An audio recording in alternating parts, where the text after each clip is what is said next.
What is up, everybody? Welcome to another episode of the Fire Sports Takes podcast. We have a good episode today, ladies and gentlemen. We are going to be going over the best receiving props for the 2026 NFL season. We're talking futures, and it has been a long time since I logged into DraftKings and placed some bets. And I'll tell you what, it got me fired up looking at these lines. I think we found some terrific value on the board headed into this 2026 NFL season. Last year, we had the shittiest of luck when it came to NFL futures, but then there was one man out in LA at the age of 39 years old who went on and won NFL MVP in Matthew Stafford, and that saved our futures market. That got us back in the game. That is keeping us afloat in this 2026 calendar year. With football season approaching, the bank account is shivering in its boots, but I love the future market. I think I found some terrific value, especially with the receivers, and we're going to dive into all of that in this episode. These Wednesday episodes can be a good one, and I was thinking about what is the schedule going to look like for NFL season, and here's what I've got. I have no idea, but I will tell you this. Sunday night, so Monday morning, recap everything that happened NFL Sunday, Monday Night Football preview. Monday night or Tuesday, Monday night. I say Monday night because that's when I record again. Monday or Tuesday, college football recap that I've recorded probably Saturday night, but didn't post until Tuesday, and Monday Night Football recap. Wednesday, I don't know yet. Maybe a week. Wednesday could be the week. I think Thursday mornings will be the week. Whatever we say, it's week 4. It'll be the week 4 NFL preview. That'll be Thursdays. Fridays, I don't know. Wednesdays, I don't know. So we have a lot of stuff to get into, a lot of stuff to figure out, but we are getting so close, chat, and I have to have some tough conversations with my employers because if they think I'm working on a Thursday, a Monday, a Saturday, or a Sunday this season, this offseason, this NFL season, they are mistaken. I'm good for Friday, Tuesday, Wednesday, guys. That's when I'm good for. You fit me in or you see my 2 weeks notice on your desk, prompt the second I'm on a Saturday or a Sunday. I'll work some Saturdays, but if it's a big slate, count me out. Count me out only if you need me. Sunday, forget about it. Not going to see me there one bit, okay? So we have some stuff in the kitchen cooking, okay? I'm so fired up. Training camp fully underway. NFL preseason fully underway. Tua Tagovailoa takes snaps for the Falcons. We get to see the starters do one drive. That's what we live for in August. That's what August is about. People are like, August is for going back to school. August is for the end of summer, getting ready for fall. No, August is for the one series of the starters in preseason football. That's what August is for. Nothing else. Arguably the worst month of the year because August, you don't have any sports going on. It is the end of summer and you're constantly getting cock teased with football highlights, but you don't get the real thing yet. It's a tease. They're teased. It's awful. So August sucks, but you got to appreciate the 5 minutes where the starters are on the field, and we're going to see some of that this weekend. I'm fired up. Let's talk about some of the main headlines overall in the NFL. Ben Johnson has said he wants to set the record for the highest scoring offense in NFL history. And if there's anybody that can do it, it is Ben Johnson because he's had 2 of the highest scoring offenses in the regular season over the past 5 seasons with the Detroit Lions. But do they have the weaponry? Do they have the playmakers? Do they have the offensive line? I'm not sure that they do. I don't think they have a receiver as good as even Jamison Williams on the Chicago Bears. I don't think, and they definitely don't have an Amon-Ra. They don't have a Jahmyr Gibbs. And those offensive lines are some of the best in the NFL. And this Bears offense was good. I'm pretty sure it wasn't even the top 3 unit in the league last year. But the difference is Caleb Williams can elevate his players more than Jared Goff can. And rumor is Caleb looks way sharper this year. It looks like he's getting the ball out faster, more accurately, more intention with what he's doing on early downs. And it's not just in the fourth quarter because I think we've grown a little bit too optimistic. I don't know about optimistic's the right word. I just think Caleb Williams was really clutch last year, and that kind of blinds people from the reality of it's a 4-quarter game. And if you're playing your best football in the fourth quarter, you can hide a lot of the bad football you played in the 3 quarters. And there was a lot of bad football, especially in the playoffs. He had more turnovers than touchdowns, and he completed 50% of his passes. That's not great. Like, that is not great, but he was incredibly clutch. He had the Colston Loveland touchdown against the Rams. That was an obvious push-off, by the way. I didn't even realize that in time. Like, maybe I just forgot about it, but I saw somebody say that on Twitter, my Twitter feed the other day. That was the most obvious push-off ever. But either way, Caleb needs to be better, and if he can be better, Do we trust this receiving core? A lot of unproven guys. Odunze needs to stay on the field. Burden needs to prove himself still. Colston Loveland has proven himself. He was the number one receiver on the team last year. They lose DJ Moore. There's not a lot of depth at the receiver position. Burden went down in camp already. I think he's back, though. And Rome Odunze has dealt with injuries on both seasons in the league, or at least last year he did. So it's not a lock that they're going to have a good group of weapons in Chicago this year. Like, you could argue their receiving core is a bottom 5 unit, bottom 10 unit, not excluding Colston Loveland in the league, because they just haven't proven themselves yet. Now, I do think Luther Burden has an incredibly high ceiling. I need to see it more as a route runner. His average depth of target was not very far down the field, but he is electric with the ball in his hands. And I think Rome Odunze was one of the better field stretchers in his draft. He just hasn't lived up to that top 10 pick yet. I think he can, and he looked like he was on pace to do that last season before the injury. So I do think with Ben Johnson calling the plays, with Caleb Williams spinning the rock, if he continues to get better, they can have one of the best offenses in the league. But I don't know if they have the weapons. Like, to have one of the best offenses of all time, you're going to need to have pure top 10. Like, I think if any offense this season has a chance to be the number one offense in the history of the league, it's the Dallas Cowboys, without a doubt. Young, top 10 offensive line that's only ascending, 1,200-yard back, 2,000-yard receivers, and a guy in Ryan Flanoy who apparently has looked incredible in training camp. And they just gave Belt to the Rams in a joint practice, allegedly. So if any team, in my estimation, was going to be the best offense in the history of the league this year, I think it would be the Dallas Cowboys or the Cincinnati Bengals. But I just have a hard time seeing it be Chicago unless Caleb takes that type of leap in year 2, which, again, with a guy of his talent, is not completely out of the question. We also have some bad news. Russel Westbrook has retired from the NBA. It's a sad time, man. I'm surprised he hung around for this long.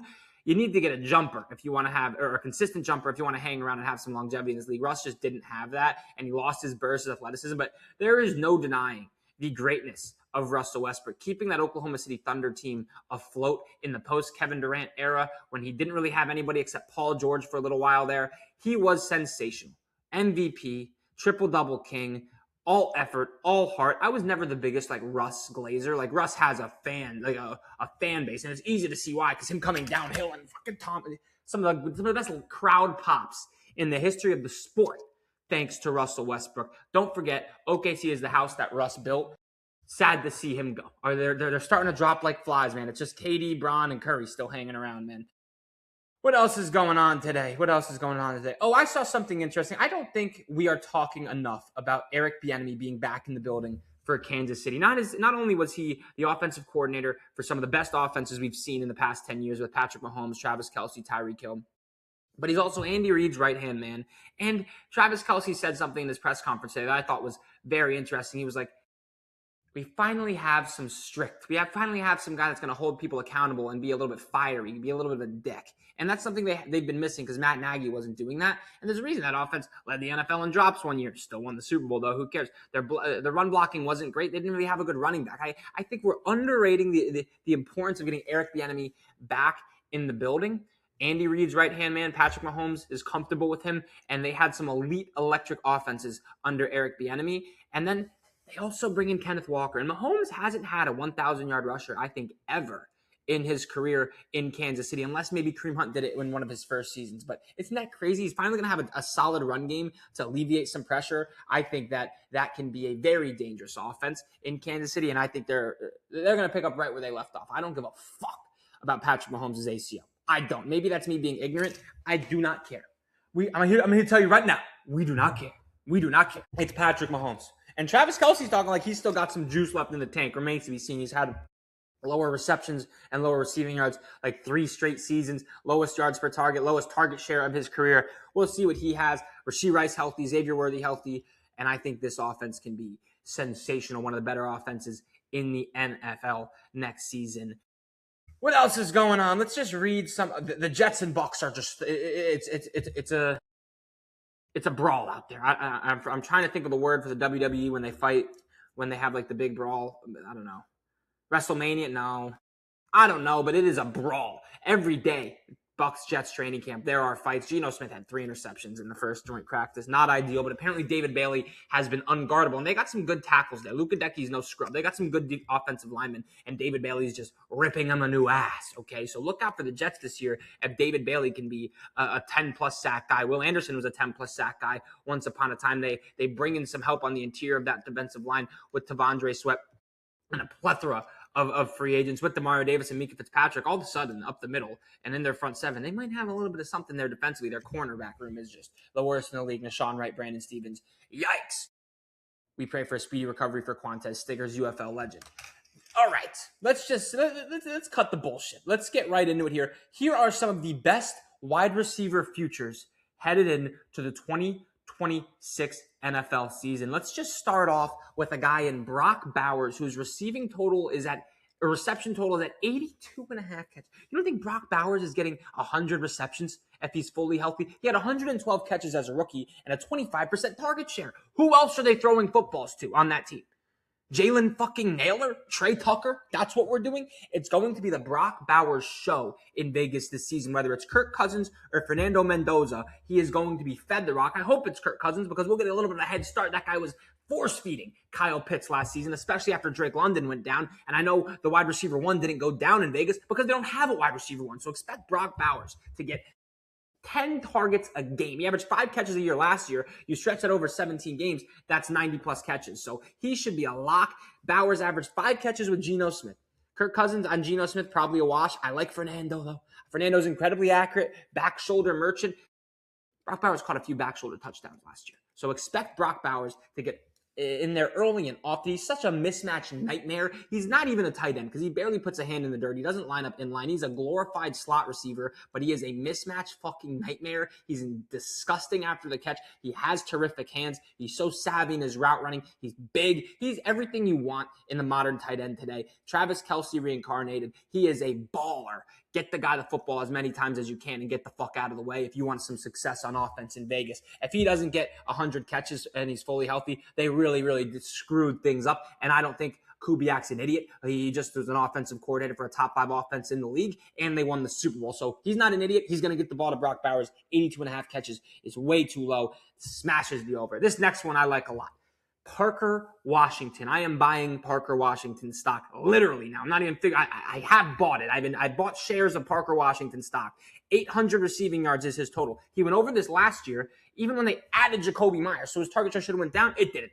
From week 7 and on, he had a 20% target share. And over the last 3 weeks of the season, he had a 28% target share, and he averaged over 100 yards a game. That doesn't include the playoff game against Buffalo, where he had 100 yards as well. And he did it against some of the better defense in the league. He cooked the Denver Broncos. He's elite after the catch. He's hard to tackle. He had a higher yards per route run number on the outside than he did on the inside. Just shows how versatile he is. He's not limited to just a role in the slot. He's going to be on the field a lot because of that versatility. And Liam Cohen has said, we like him on the inside, we like him on the outside. So I love Parker Washington. I think he smashes 800 yards. And then a light sprinkle on Parker Washington at 1,000 receiving yards at plus 2.5. I put half a unit on it, okay? And I'll be transparent with you guys. We're not working with big units here. I'm talking $20 units.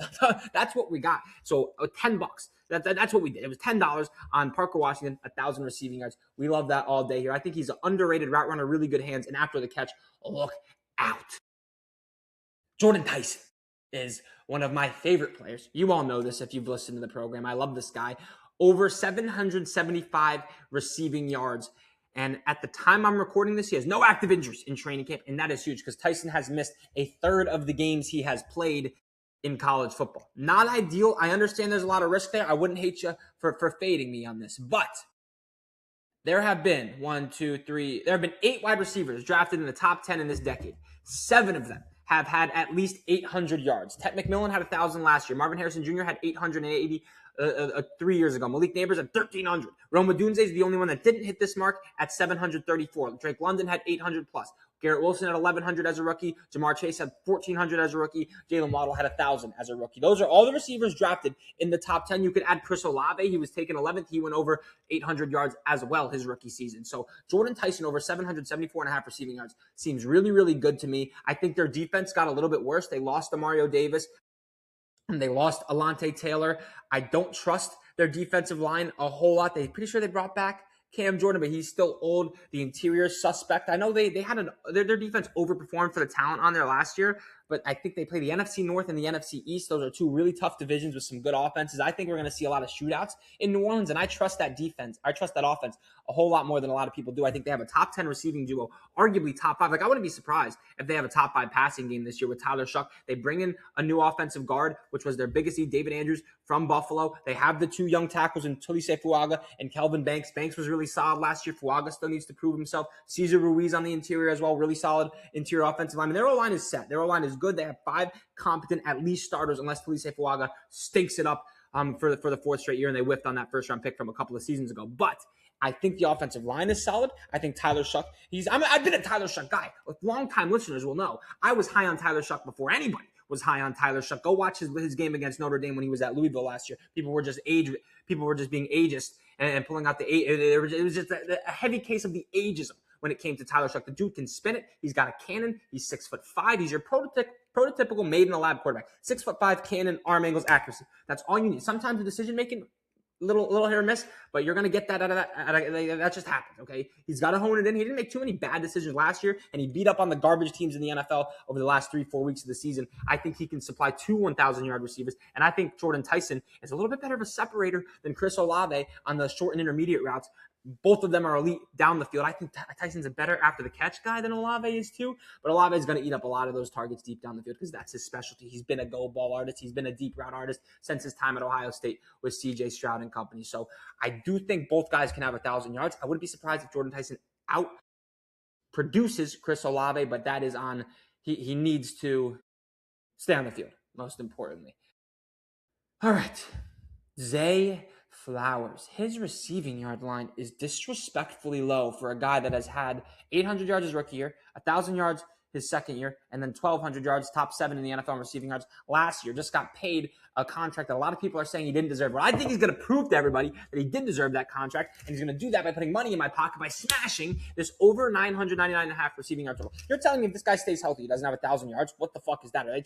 Is there something I don't know about Zay Flowers? I'm pretty sure he had like a contusion in his leg, but he was back in practice already. How is this guy's line this low? This makes zero sense. He's one of the best route runners in the NFL. He's going to eat up a pretty good target share. He has a good rapport with Lamar Jackson, who raves about Zay Flowers' work ethic. That means something to me. I love a guy that's in the lab nonstop, and he is in the lab nonstop, and that shows in his game. Elite route running. He separates at a really high level. 50% of his completions go for first downs, and he's at a comfortable 14 yards per catch over the last 2 seasons. He can make a guy miss. He has the speed to take a quick slant to the house. He's everything you want in a wide receiver besides 6'8".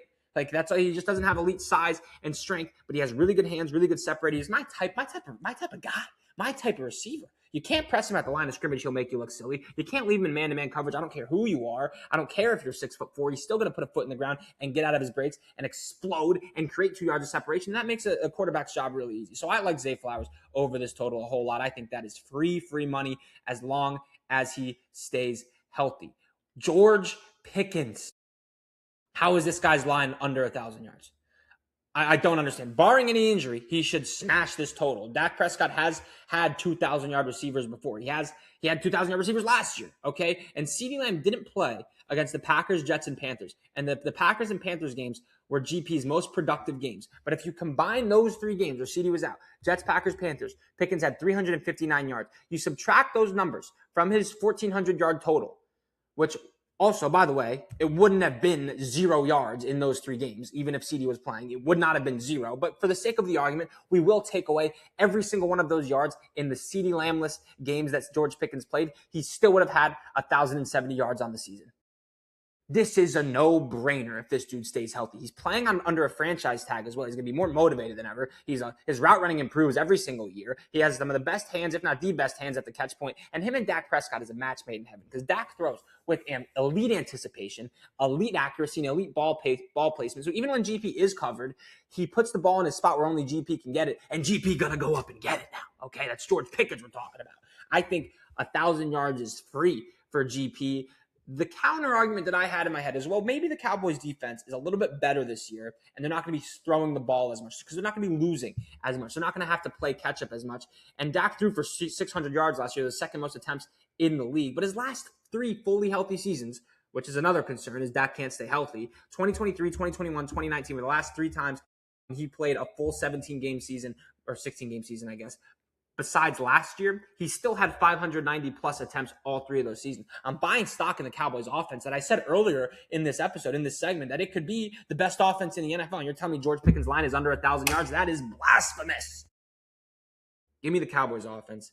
Give me George Pickens. CeeDee Lamb's line, by the way, was at like 1,200. So do with that information what you will, fantasy owners. But I love GP there a whole lot at that value. That seems good to me. You guys knew this was coming. It was only a matter of time. His name is Garrett fucking Wilson, and he's going to make me rich. 999.5 receiving yards is his line. That is fucking free money as long as he stays healthy, because Geno is the best quarterback he has ever had. There is zero competition for him on that off. Maybe not zero. Omar Cooper, A.D. Mitchell. But either way, Garrett needs to be getting fed of the fucking rock. 10 targets a game. The Jets defense sucks. Their corners are Nashawn Wright and Brandon Stevens. That's disgusting. Their safeties aren't as bad. Andre Sisco and Mika Fitzpatrick. But still, this is a putrid defense. Putrid secondary. The front seven is a little better than last year, so I think they'll be better against the run. I don't give a fuck. Okay, Garrett Wilson has had 3 straight 1,000-yard seasons before getting injured last year with a revolving door of dog shit quarterback play. We're talking about the Chris Strevlers. We're talking about the Mike Whites. God forbid. God forbid. Let's not talk. Mike White's not in that. I'm a Mike White guy. We're talking about Zach Wilson. We're talking about Aaron Rodgers. Dog shit. Hate that guy. Clown. We're talking about Tim Boyle. We're talking about Trevor Siemian. God forbid. Shout out Trevor Siemian. We're talking about just Joe Flacco. We're talking about awful QB play. Some of the worst quarterback play a young receiver has ever had in his career, and he still put up 1,000 yards. He was on pace for 1,000 yards last year before he got hurt in the Denver Bronco game. Okay, he was top 5 in the league in receiving yards at that point. He was on pace for a career high in receiving yards. That was with Justin Fields as his quarterback. It was always Garrett Wilson. It was never not Garrett Wilson. Garrett Wilson, 1,000 receiving yards is free. He's only going to have to play 14 games to do it with Geno Smith as the quarterback. Because at least Geno, he's going to throw a lot of interceptions. He's the favorite right now to lead the NFL in interceptions. But you know he's going to air it the fuck out. He's not afraid to let that thing rip. And Garrett Wilson's average depth of target has been like 8 yards in his career. It's awful because he hasn't had a good quarterback that can stretch the ball down the field. Well, he had Aaron Rodgers, and I think Aaron 2 years ago was on a similar playing field as Geno Smith. But Aaron Rodgers was not stretching the ball down the field. Aaron Rodgers had his average depth of target average depth of target has gotten lower every single year. It was incredibly. It was the lowest of his career when he was in New York that season. The lowest average depth of completion, average yards per completion in his career. It was awful. He was not stretching the ball down. He was turning the ball over more than he ever has. He just wasn't the same Aaron Rodgers coming off of the injury, coming off the Achilles. And he had down years last year in Green Bay as well. The guy's washed. He's not the same. And I say washed from a perspective of he was the best QB, best thrower of the football we've ever seen. He was washed. Geno Smith right now, you could argue, is better, healthier, younger, throws the ball as far and farther, higher average depth of target. So I think Garrett is finally having a quarterback that's not afraid to stretch the ball down the field. Can he do it accurately? Remains to be seen, but all you have to do is give Garrett a fucking chance. Unironically, he has 2 of the best 3 catches of this decade. Monday Night Football against Buffalo, Thursday Night Football against Houston, and then Justin Jefferson's one-hander against the Bills is probably number 1. That or Garrett's catch against the Texans is number 1. But if you put in the stakes, bias aside, it's got to be Jettas. The 4th and 18, one-handed, double coverage. That was like the best catch since OBJ. But Garrett has the other 2 best catches of the decade. I think I comfortably one of them. You could argue that Texans catch was better than the Jettas catch, but I think if you include the stakes and the moment of that game, it's a little bit. And I think it might have been a harder catch too, because he took the one-handed out of someone else caught him. Either way, give me Garrett fucking Wilson all day. You knew it was coming. Terry McLaurin, 5.5 touchdowns. That dude had 13 fucking touchdowns last time Jaden Daniels played a fully healthy season. What are we talking about? He's unguardable at the goal line. He's a red zone threat. The guy's got an elite catch radius for a guy that's only 6 feet tall. He can jump out of the gym. His body control is ridiculous. His hands are nasty. He is an elite red zone threat when he's had a good quarterback. He has a good quarterback in Jaden Daniels. And I think that offense is going to be a lot better than people think this year, especially with the addition of Stephon Diggs and Chigakonkwo. And De'Ami Brown is back, who led that team in receiving yards, by the way, the year they made the NFC Championship game. And Antonio Williams, underrated route runner, separated out of Clemson. I think they're going to be pretty solid offensively. Rashad White, Bill had like 4.5 yards per carry last year. The offensive line losing Laremy Tunsil sucks, but they do have guys that played that position the year they went and won. 12. They went 12-5. It's the same guys. It's the same O-line, basically, besides Tyler Byadish, which is a little bit concerning for the run game. But either way, the Commanders had one of the most efficient rushing attacks in the league last year. Apparently, they want to get Jaden Daniels moving under center more. That's kind of the modern era of the NFL, is we're getting under center, we're running the ball, we're getting play action. And let Jaden cook. Guys got to stay healthy. This offense is going to be better. I think they're going to 5.5 touchdowns is just crazy. This guy, he almost tripled that 2 years ago. So give me a break. Now I have a long shot. Justin Jefferson to lead the NFL in receiving yards is plus 2,500. Are you fucking kidding me? You're never going to get value like that again. The best receiver in the league, arguably, at worst, second best. If you put Puka over him now, I'm gonna respectfully tell you to never speak about football again. But there is gonna be a case if Puka does what he did last year, this year again. Then he has a case. But it's Jettas or Jamar right now. I take Jettas personally. He has Kyler Murray. Kyler Murray with DeAndre Hopkins, who's not as good at his peak as Justin Jefferson is right now. Still had 1,400 yards, the third leading receiver in the NFL. Justin Jefferson has led the NFL in receiving yards before. He was second 2 different times. He's had more than 1,500 yards in 50% of the seasons he's played in the league. And Kyler Murray, you could argue, is one of the better quarterbacks. He's up there. He's up there. So I think Jettas to lead the NFL in receiving yards at plus 2,500 is worth 0.25 units. You throw $20 on it, you're winning, or you throw $10 on it, you're winning 500. You throw $5 on it, you're winning 125. That's where I want to operate. That's where I want to live. Give me Jettas to lead the league in receiving yards at plus 2,500 as the best long shot of this receiving year, the receiving prop futures, NFL wide receiver futures 2026. That was a mouthful. I love you guys, man. Hit that subscribe button. We got running back, rushing futures next week, quarterback passing futures next week, awards, all of it's coming down your throat. I love you guys, man. If you're listening to the podcast, what an episode. I got me fired up looking at bets again. It really did. I love you guys. I'll talk to you guys later, man.